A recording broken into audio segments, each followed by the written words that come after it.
ISIS forcing thousands and thousands of Iraqi Christians to run for their lives. But it's not just Iraq. Christians in Sudan also know the terror of religious persecution, and we visited the Sudanese refugees along with Reverend Franklin Graham in 2012.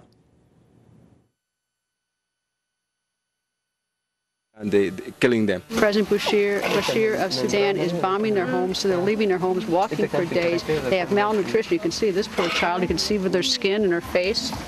But this is not unusual. The Sudanese government launching airstrikes, murdering Christians and Muslims in the Nuba Mountains. They're hiding out in caves because the planes overhead will come in and they run the risk that they're going to be bombed again. Homes, schools, churches, all bombed. Reverend Graham and I visiting the center of it all. You can see the mounds of dirt out here. Those are fresh graves of people that died right here where we're standing. As you can see, it is absolutely devastating what's happening to the people of this country. But it's not just Sudan. Millions of Syrians caught in the crosshairs of a brutal civil war, ending up at refugee camps like this one in Iraq. These people feel that maybe God has forgotten them, or maybe they've done something to make God angry for them to be in a camp like this. And now, thousands and thousands of Christians there forced to flee again, facing imminent execution by Islamic terrorists that have taken the country. And we just spoke with Reverend Franklin Graham about Christians and others under attack around the world. So, when you and I were in Erbil in December, it was so different than what it's like right now. And it shows the speed with which things can change, the speed with which this persecution of Christians is growing. That's what's so stunning to me. In just a few months, so much has changed just there. Greta, it has. And it's intensifying.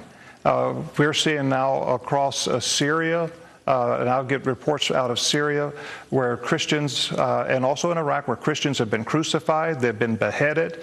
I've heard incidences where entire families have been buried alive because they refuse to convert to Islam.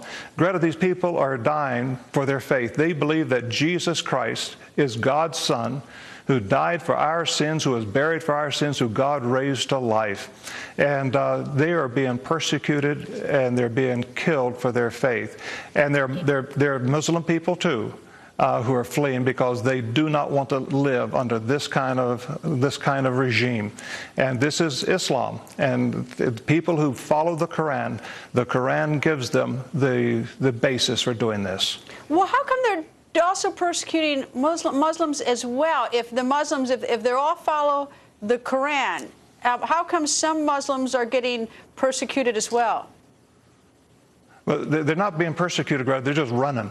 They just don't want to live under this. They don't want to see people beheaded. They don't want to see people crucified and buried alive. They don't want their children to see these kind of massacres and to grow up with this hatred.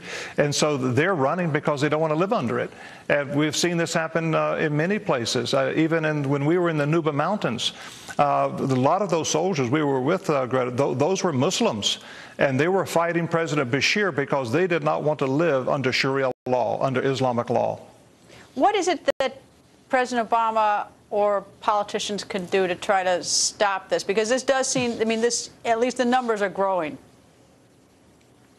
Greta, they only respond to force. And I think the president is taking the right steps when he started bombing these militant groups.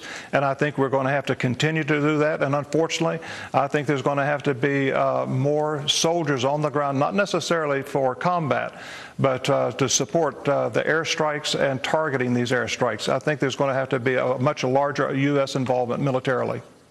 Reverend Graham, nice to talk to you as always. Thank you, sir. Thank you, Greta.